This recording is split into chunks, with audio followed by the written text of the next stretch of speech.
Ako naniniwala, narinig ko kayong tatlo, ay mas maganda pala sa dila. Pumila ngayon ako sa isang pare o sa isang lay minister. Tatanggap ngayon ako ng komunyon katulad nung pinakita sa akin ni Brother Adrian Milag na babaeng magkukomunyon, nakabelo pa. Pagkatapos meron siya kasabay na naka-spaghetting damit ng babae. O di medyo ano yan, no? Siya nakabelo, ito naka-spaghetti strap, pero ito pinakomunyon kasi inilagay yung kamay. Siya na nakabelo, lumuhod. Hindi siya pinakomunyon. Anong doon? Anong mangyayari doon? Dapat ba tanggihan yung pagkukomunyon ng isang faithful, ng isang Catholic, na gagamitin niya yung kanyang dila? Sabi pa nga ni Brother Philip Cesar, dapat nakaluhod. Kasi yan ay act of reverence doon sa katawan ng Panginoong Jesucristo. So nagkaroon ng issue.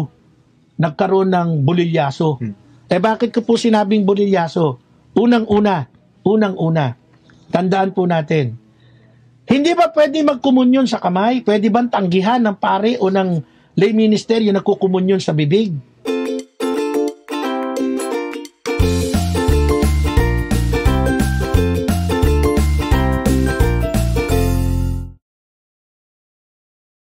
Hello mga ka-faith, Brother Adrian Milag here and welcome again to my vlog. And today gusto kong i-share sa inyo mga ka-faith ang napakagandang naging commentary ni Brother Marco Evangelista sa kanyang program sa Radio Veritas, ang Apologetica. Kilala naman natin si Brother Marco Evangelista, isa sa magaling na faith defender yan, napakagaling sa apologetics at napakatapang pagdating sa katotohanan, especially about the Catholic faith, 'di ba? Walang inuurungan 'yan pagdating sa kanyang pananampalataya. And today, gusto ko i-share sa inyo with the permission of Brother Marco itong naging recent episode niya, actually yung portion lang nito regarding sa kasi 'di ba, nagko-cause ito ng division lately sa ating simbahan. Pagdating sa pagte-take ng communion. Ano nga ba ang stand ng simbahan pagdating sa communion? 'Di ba? By hands ba or by tongue? Pero hindi lang 'yun ang challenge eh. We all know that during pandemic, ni-restrict ang communion by tongue for the reason ng spreading of COVID-19 virus, and we understand that as Catholics. Pero this pandemic, we all say na ito talaga'y binago the way the communicants will take the communion. Marami pa rin nag-aalinlangan to take it by tongue. Yes, I truly understand it. Communion by hands naman was approved by the church. Inapprove yan ng simbahan. So, pwede yan. Which is the authority that given by Christ to the church. Ito yung medyo struggle sa iba. Siyempre, katulad ko, I prepare to take the communion by tongue. And for almost 2 years, me and my family, we take the communion kneeling and we take it by tongue. At sa awa naman ni Lord, once lang ako na-reject nun, yung medyo nag-aalinlangan ako, nakatayo pa ako nun. Pero during that moment na we practice communion by kneeling and by tongue, we never been rejected. And through God's grace, thankful and grateful to the priest and lay minister na bibigay sa amin ng communion. Ang struggle kasi ng iba ay maraming mga posts na nagba-viral tungkol dito, na sinasabi yung kanilang saloobin, especially those people na natanggihan sa pag-communion by tongue. Natanggihan sila either ng priest or ng lay minister. Masama ang loob nila, ganyan. And syempre, it caused scandal din naman. Syempre, di ba, parang napahiya ka, something like that. Naintindihan ko yung emotional burden nito sa tao. Pwedeng mabigay sa atin and hurt, rejection. Di ba, mismong simbahan yung parang nag-reject sa'yo. The big question is, dapat nga ba natanggihan na nagbibigay ng communion, it's either priest or lay minister, ang isang communicants? Pwede bang tanggihan ito ng pare or ng extraordinary minister? Pwede nga ba talagang tanggihan? O ano nga ba ang stand ng ating simbahan dito? Ano nga ba talaga yung norm tungkol dito. Actually, itong episode na to with Brother Marco Evangelista at kanya mga kasamang guest, shoutout sa inyo. Nirequest ko to sa kanya. Sabi ko, bro, siguro maganda na matakel nyo itong topic na to. Ano nga ba yung turo ng simbahan dyan? Ano nga ba yung norm dyan? Ano yung dapat gawin? Diba? If ever matanggihan ka ng pare or ng lay minister. So maganda yung mga sinabi dito ni Brother Marco. Medyo kwela nga lang. Pero informative yung naging discussion nila dito. So kinuha ko yung part kung saan yung about the norm in taking the communion. So maganda to mga ka-faith, panoodin nyo to. And after this episode, after nyo to mapanood, pwede ba kayong mag-comment sa baba ng video na to? Ano yung tingin nyo dito? Kayo rin ba ay natanggihan ng pare or ng lay minister? So after nyo natanggihan, ano yung ginawa nyo after that? At ano yung tingin nyo magiging reflection nyo dito sa napanood nyo? Okay, so panoodin nyo to mga ka-faith.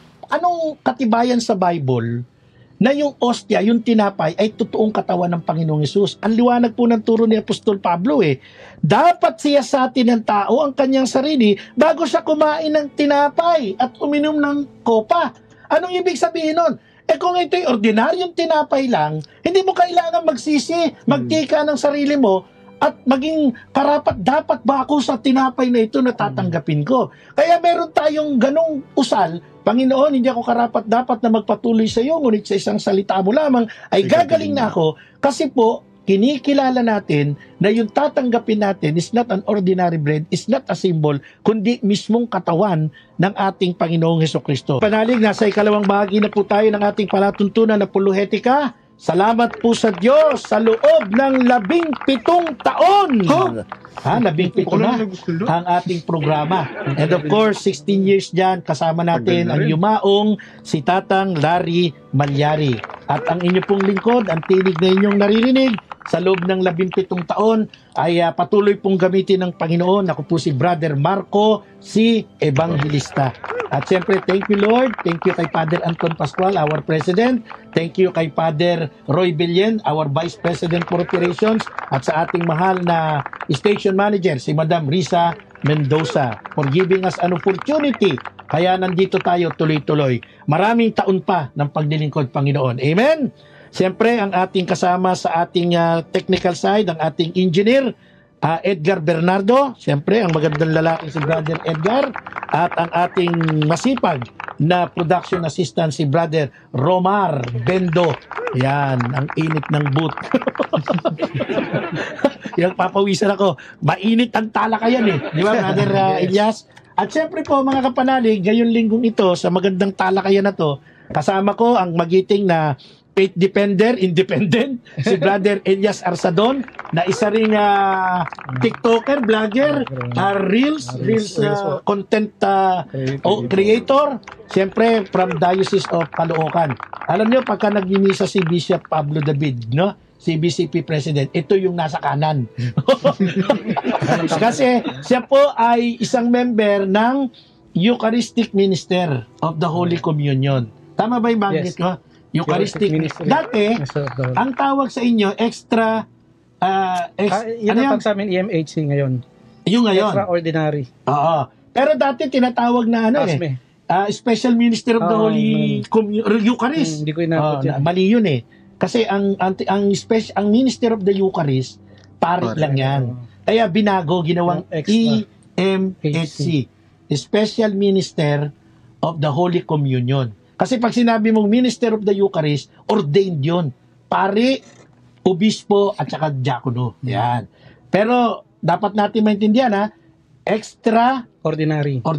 Yan ang tukoy sa inyo, di ba? Ang ordinary yung pare. Ang ordinary, ang obispo, pare, siyempre, ang Santo Papa, at saka ang mga diakono, mga ordained. Okay. So, maintindihan natin dapat yon mga kapanalig.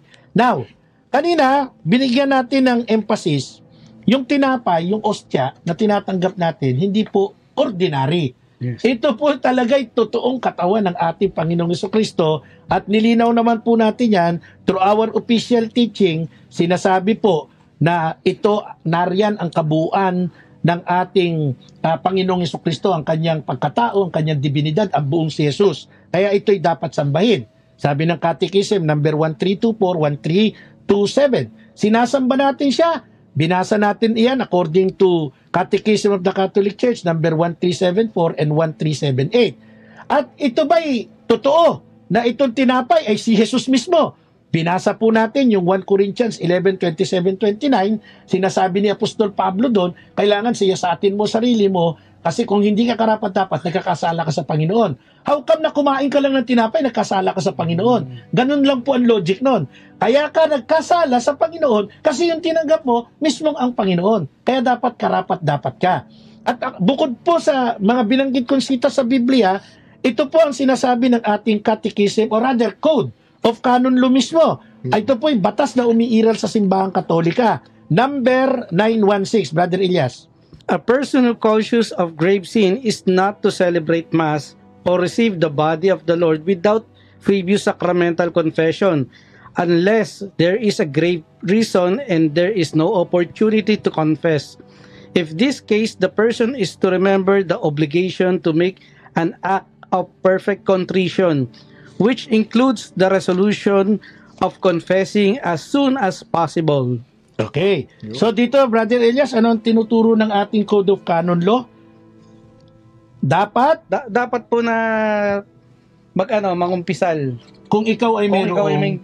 ikaw ay mayroong grave sin. Yan. So ano bang description ng grave sin? Ito po yung mortal sin. Mortal sin. Kasi sa totoo lang po, yung iba pinipiloso po eh. Hindi ako magkukumunyon kasi may kasalanan ako. Pero tandaan ninyo, sa simula pa lang po ng misa, meron na tayong pagtitika.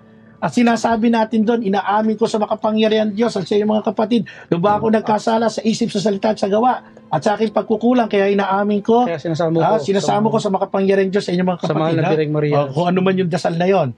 Yun ang ating unang pagsisisi. Sinasabi pa ng pare, prior to that, Panginoon maawa ka, Kristo maawa ka, Panginoon maawa ka. Di ba? Yes. So meron na tayong act of contrition. Opo. Kung meron kang venial sin, mapapatawad ka agad, matik.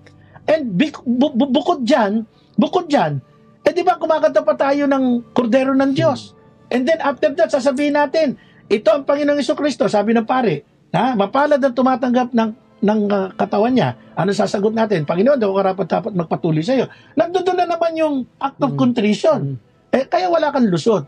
Ngayon, kung ikaw ay meron kang mortal sin, yan yung sinasabi ng Code of Canon Law, kailangan ay pumunta ka sa sakramento ng kumpisal. At wala ka ring lusot dyan. Kasi kung gusto mo talaga, magbigay ka ng sapat na panahon mo, pumunta ka sa simbahan bago magmisa, magkumpisal ka. Or, prior dun sa araw ng linggo, Sabado. After. O di naman, pwede rin naman na after, mo magkomunyon, kung alam mo may mabigat kang kasalanan, siguro dahil sa kakulangan ng oras o walang pare bago ka dumating, after the mass, magkumpisal ka. At least nandoon yung iyong personal conviction na ikaw ay magtatalikod, magsisisi dun sa kasalanan mo nagawa. Kaya wala pong lusot ang kahit sino. Pagka talagang umattend ng misa, dapat po ay magkukumunyon. Parang ganito lang yan eh.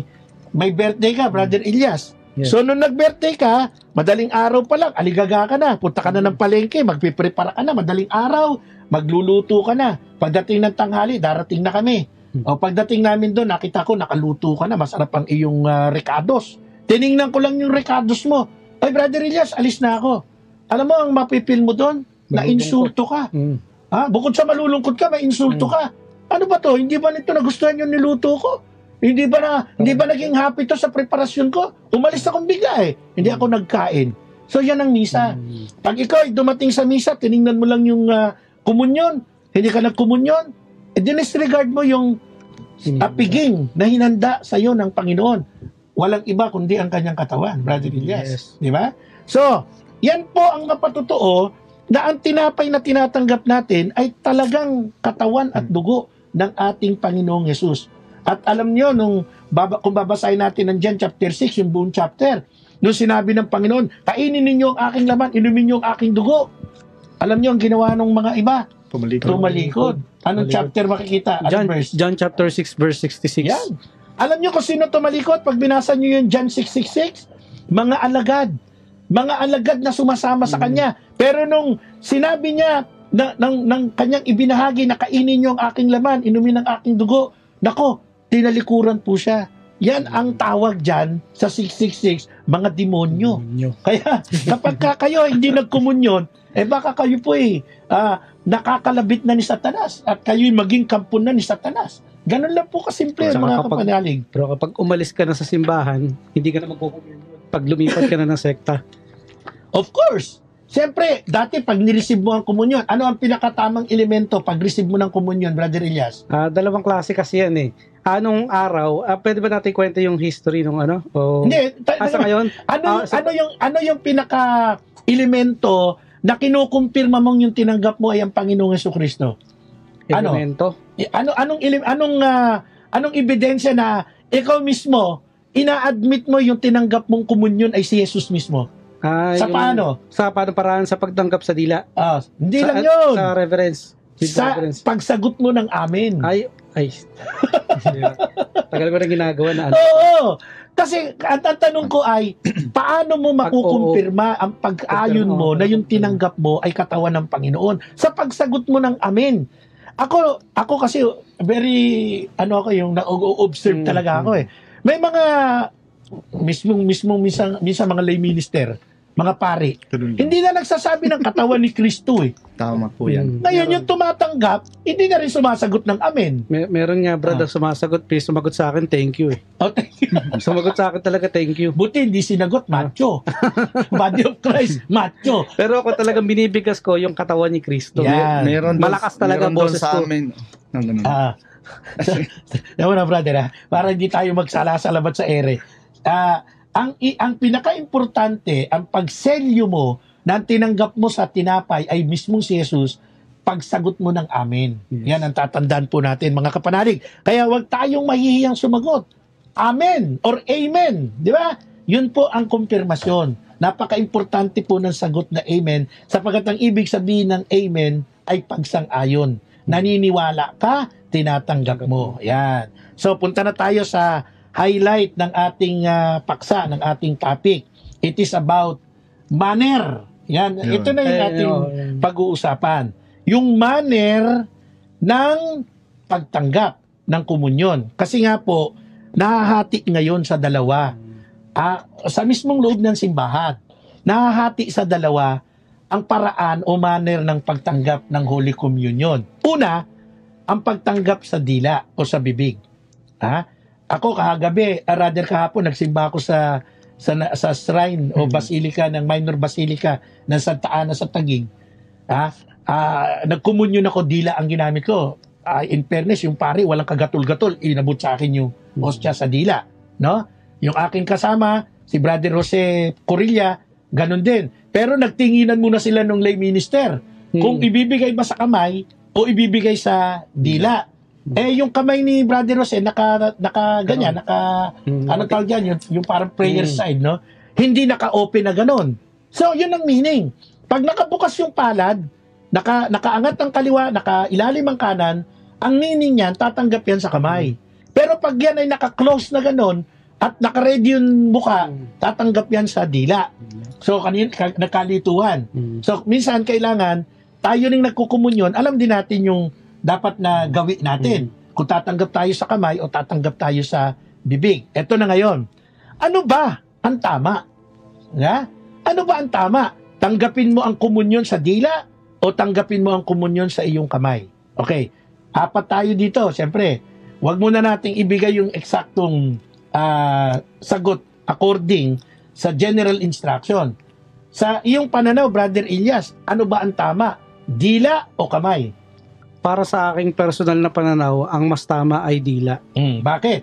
Dahil kasi maalis mo yung risk na mahulog kaysa sa kamay. Kasi pag sa kamay mas malaki ang chance sa madisgrasya malaglag Hindi katulad pag yung diniretso na sa bibig mo, talagang walang sasayaran na kahit ibang elemento na bagay. Okay, so direkta. Kaya ang gusto mo dila. Dila. Pero ngayon, bilang ikaw ay extraordinary, tama ba? Yes. Extraordinary minister of the Holy Communion, ano naman ang manner ng pagpapakomunyon mo? Sa dila ba o sa kamay? Kamay talaga. Kaya lang, depende majority. Majority kamay. Pero nagbibigay na rin ako sa bibig. Depende sa sitwasyon. Halimbawa, may karga siyang bata, mahirapan siyang gumanon. Kaya kahit ikaw na nakaganon siya, sabi ko, sa dila na po. Okay. Diretso ko na. Mabuhay ka, Brother May hawak Elias siyang Arsadon Jr. At least yun, may ganong mga may mga ganong insidente na kailangan isubo mo mismo. Subo mo na. Okay. Brother Albert, Brother John Albert, ikaw naman sa iyong sariling pananaw, paano mo naman dapat o tingnan ang pagtanggap ng komunyon? Kamay ba o dila? Okay po, para sa akin, dila. Bakit? Kasi pagka sa kamay, nangyari po kasi sa akin, that was 10 years ago.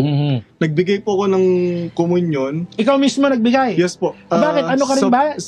Minister ka rin? Kinapos po kasi ng lay minister sa aming community. Okay. Tapos yung mga lector, may chance na tinawag para magbigay ng komunyon. Ngayon, yung babae, pagkaabot ko sa kanya ng katawan ng Panginoon, nalaglag. Medyo gumalaw yung kamay niya. Tapos, ayun, nalaglag, wala siyang nagawa, kundi ako na yung mismong sumalo sa pamamagitan ng pagkain ko ng kaya katawan. simula nung At dugo. insidenteng yon, mas parang prepared mo ko na talaga po yung dila. ay mag-komunyon sa dila. Yes, Okay. Bago natin puntahan si Brother Philip Cesar Herrera, alis ng oras, nasa uling bahagi na po tayo ng ating palatuntunan. Of course, salamat po ng marami sa ating tagapagtaguyod, Kapitana Evelyn Tan Arago, ang hepe ng Barangay Affairs Office ng Taguig City, sa pagbibigay ng taus-pusong pagtulong sa ating misyon, apostolate. Ang mga tulad ni Kapitana Evelyn, patuloy na pagpalain ng Panginoon. Of course, ganun din po si Sister Purisima Arsiaga at si Sister Tita Arsiaga, nariyan po sa Italy. Maraming salamat din po sa mahal nating kaibigan na tumutulong din sa atin, Brother Carlo Castillo Gonzales ng Lipa, Batangas. Brother Carlo, mabuhay ka. At ganoon din po kay Brother Arnel Borromeo at kanyang pamilya, sapagkat laging nariyan nagtataguyod sa ating mga misyon. Pagpalain po ng Panginoon ang mga taong tumutulong para patuloy tayong humayo at maglingkod, magtanggol sa ating pananampalataya sa kalwalatian ng ating Diyos. Amen? Amen. So this time, tingnan naman natin ang sagot ni Brother Philip Cesar Herrera mula sa Pangasinan. Ano ba ang iyong paniniwala sa pagkukomunyon? Kamay o dila? Unang-una, brother, no, dapat talaga satang. Pero no, dapat pag tinatanggap natin, ang pinaka mataas na pagrespeto sa pagtanggap ng Eucharistia is nakaluhod. Oh. So para maipakita natin na hindi lang ordinaryo na tinapay ang ating tinatanggap, kundi si Kristo mismo yan. So dapat pagka tinatanggap mo ang Eucharistia, bibigyan mo siya ng mata sa paggalang, kasi hindi yan kagaya ng mga politiko or mga kilala sa lipunan, no? Kung ang matatas na mga tao sa lipunan binibigyan natin ng paggalang, how much more pa kaya na si Jesucristo mismo ang nasa ostya na tinatawag. Amen. So itong tatlong kasama ko po, mga kapanalig, ay pabor na ang practice ng pagkomunyon ay sa dila. Sa iba't ibang personal na dahilan. Pero papaano naman yung mga nagkukomunyon sa kamay? Ibig bang sabihin, mali sila? Brother Elias, sa pananaw mo rin? Sa pananaw mo rin? Sa pananaw ko po, hindi. Hindi sila mali. Kasi binigyan naman ng pahintulot ng simbahan eh. Yung pagtanggap sa kamay. Kaya hindi siya mali. Ayun. Hindi So, siya binigyan ng pinahuli. pahintulot ng simbahan yung communion sa pamagitan ng pagtanggap sa kamay. I think yung dalawang kasama natin, si Brother Albert at si Brother Philip, maaaring yun na rin nasasang-ayunan yung sagot. Hindi naman pwede mangyari yun kung walang permission ng simbahan di ba? Tama. Ngayon, ito ang punto. Ako naniniwala, narinig ko kayong tatlo, ay mas maganda pala sa dila. Pumila ngayon ako sa isang pare o sa isang lay minister. Tatanggap ngayon ako ng komunyon, katulad nung pinakita sa akin ni Brother Adrian Milag na babaeng magkukomunyon, nakabelo pa. Pagkatapos, meron siya kasabay na naka-spaghetting damit ng babae. O di medyo, ano yan, no? Siya nakabelo, ito naka-spaghetti strap, pero ito pinakomunyon kasi inilagay yung kamay. Siya na nakabelo, lumuhod. Hindi siya pinakomunyon. Ano doon? Anong mangyayari doon? Dapat ba tanggihan yung pagkukomunyon ng isang faithful, ng isang Catholic, na gagamitin niya yung kanyang dila? Sabi pa nga ni Brother Philip Cesar, dapat nakaluhod. Kasi yan ay act of reverence doon sa katawan ng Panginoong Jesucristo. So nagkaroon ng issue. Nagkaroon ng bulilyaso. Bakit ko po sinabing bulilyaso? Unang-una, Unang-una, tandaan po natin, hindi ba pwede magkomunyon sa kamay? Pwede bang tanggihan ng pare o ng lay minister yung nagkukomunyon sa bibig? Pareho pong mali yan pag tinanggihan mo. Pag nagkomunyon sa kamay, bigyan mo. Pag nagkomunyon sa bibig, bigyan mo. Pwede po pareho yan. Bakit? Sabi nga ni Brother Elias, pinahintulutan ng simbahan. Pangalawa, ito po ang itinuturo sa atin ng tinatawag na General Instruction of the Roman Missal. Basahin natin, Brother Elias, no? Yung bahagi dyan sa GRIM. Ayan, yan. Itong black, ayan. When receiving Holy Communion, the communicant bows his or her head before the sacrament as a gesture of reverence and receives the body of the Lord from the minister. The consecrated host may be received either on the tongue or in the hand at the discretion of each communicant.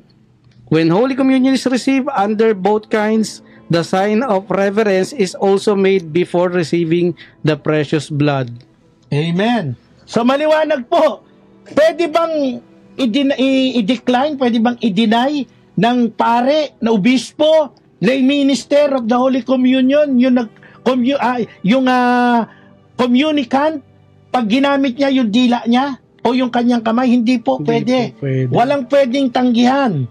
Sapagkat according to the general instruction of the Roman Missal, discretion ng communicant kung ano yung kanyang gustong pagtanggap sa ating Panginoon. Kaya iyan ay sa kamay, kaya iyan ay sa kanyang dila. Kaya lumuhod siya o kaya nakatayo siya, discretion niya yon. But take note, kinakailangan po na mayroong sapat na paggalang sa pagtanggap ng komunyon. Kaya ang mga kapanalig natin na nakikinig ngayon, maaabot ng ating tinig, maaabot ng ating social media, pag kayo'y nagkomunyon at di kayo pinakomunyon, o tandaan nyo kung sino yon, pari yan o obispo yan o lay minister yan, after the mass, huwag kayong gumawa ng iskandalo. After the mass, puntahan nyo doon sa sacristy, puntahan nyo doon sa parish office, bukas naman pagkalinggo puntahan ninyo at inyong questionin. You have the right to question. At sabihin ninyo kung naiintindihan niya mismo yung general instruction of the Roman Missal.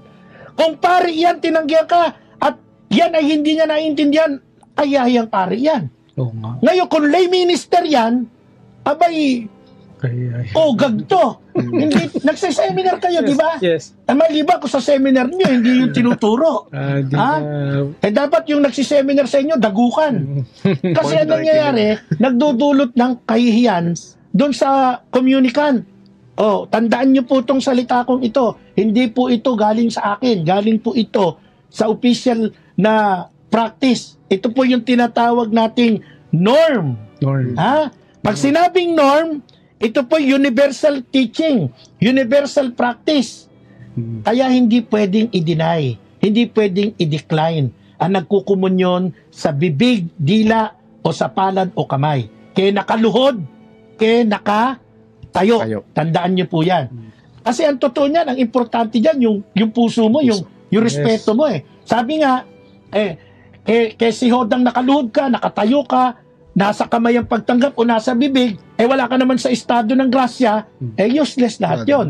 Yan yung tinuro natin kanina doon sa turo ni Apostol Pablo. Kailangan siyasatin mo muna ang iyong sarili. Unang Korinto chapter 11 verse 27 to 29. So mga kapanalig, ito po tatandaan nyo, kung may kilala kayong lay minister na tinanggihan kayo, ireklamo nyo yan. Kahit pari pa yan, o kahit obispo pa yan, bawal po natanggihan ang magkukumunyon sa bibig na nakaluhod, sa kamay na nakatayo o kung ano paman. Kasi yan po'y discretion ng communicant. Sarili niyang disposition yon. At yan po ay according mismo sa umiiral na norm. Ang ibig sabihin uli ng norm, uulitin ko sa inyo, universal practice. Ngayon, bakit tayo nagkaroon ng komunyon sa kamay? Ito po after the Vatican II. Binigay ito, ang tawag dito'y indulto, indult. Binigyan lamang po sa ibig sabihin nun, exemption. Bakit? Kasi po, nag-aalburuto yung ibang mga bansa Gusto nila ng ganitong practice. Kaya ang ating mahal na Santo Papa, si Pope Paul VI, nagbigay ng indult. Ano ibig sabihin ng indult? Nagbigay po Pahintulot. ng pahintulot exemption dun sa normal na ginagawa. Ano yung normal na ginagawa? Dila. Komunyon sa dila. Yun po yan, mga kapanalig. Now, sino yung mga nagsimula niyan? Number one na, yung mga bansang katulad po ng Holland, ng Belgium, ng France, at ng West Germany. At ang pinaka nagsulong yan, ang Canada.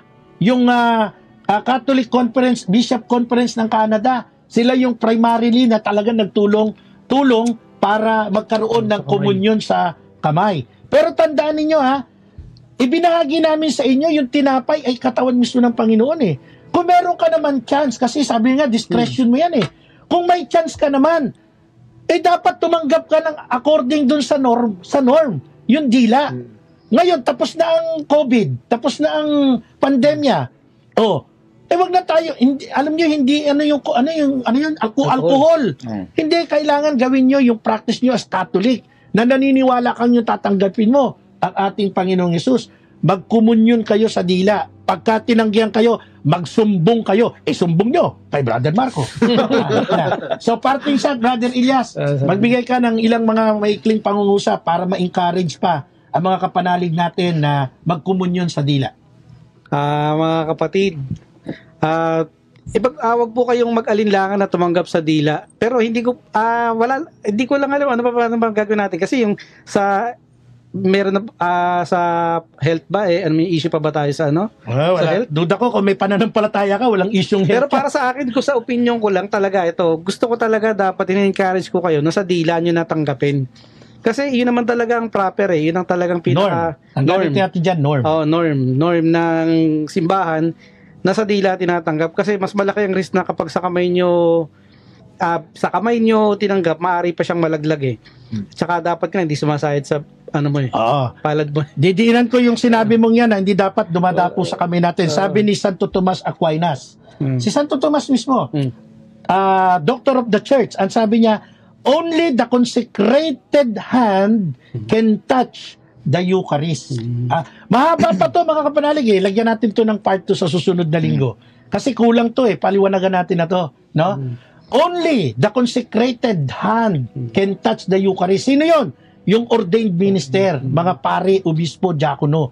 Actually, si Brother Albert nga kanina, bago kami dumating dito, nagpapalitan na kami ng panukala. Kaya sabi ko, magandang talakayin natin yan. Unfortunately, wala na tayong oras. So, next Sunday, babalikan uli natin itong topic na ito. Mas lalo nating hihimayin yung sinasabi ni Brother Elias na dapat sa dila, sinasabi ni Brother Albert, sinasabi ni Brother Philip Cesar, yun din po ang stand ko, na kailangan bumalik tayo sa norm.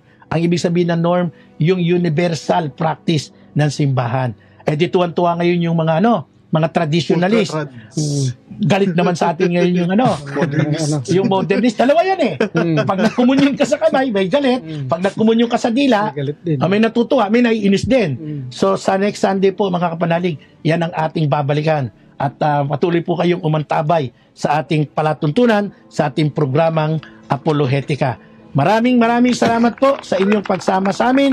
Muli, ako po si Brother Marto Evangelista. Kasama ko po si Brother Philip Cesar Herrera, si Brother Albert John Gales, and of course, ang ating mahal na kaibigan, si Brother Elias Arsadon Jr. At muli, sa ngalan po ni Brother Romar Bendo at ni Engineer Edgar Bernardo, ang buong persa ng Team Apologetica, kami po'y nagsasabing, sumainyo ang katotohanan. Salamat po, Ave Maria.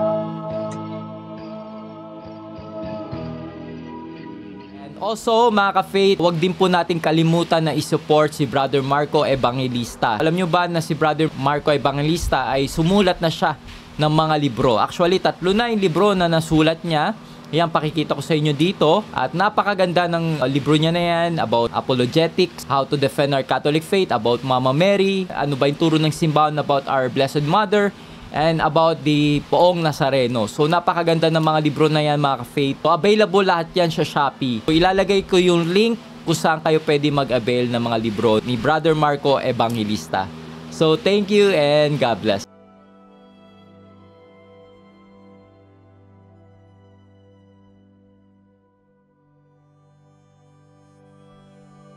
Gusto mo bang maging isang online missionary? I'm sure sobra ka na-bless at na-inspire dito sa vlog or interview na pinanood mo ngayong araw na to. Alam mo, bilang isang online missionary, hindi ka lang basta dapat nag-like or nag-comment dito sa pinanood mo ngayon. Make sure na i-share mo to sa mga friends and relatives mo. Kasi naniniwala ko, di ba, na-bless ka naman dito, na-inspire ka dito sa anumang mga natutunan mo habang pinapanood mo to. Make sure na i-share mo to sa mga kakilala mo, sa kamag-anak, kaibigan, or even sa strangers, sa newsfeed mo, sa Viber, sa Messenger, or etc. Dahil nagkaroon to ng impact sa buhay mo, dahil marami ka natutunan dito, so I'm sure na yung mga tao makakapanood nito ay magkakaroon din sila ng same blessing na naramdaman mo. We will spread the good news, itong inspiration na to sa maraming tao. So, para maging isang online missionary ka mga ka-faith, marapat lang na i-share mo to, itong vlog na to or interview na pinanood mo ngayong araw na to. Okay, so thank you and God bless.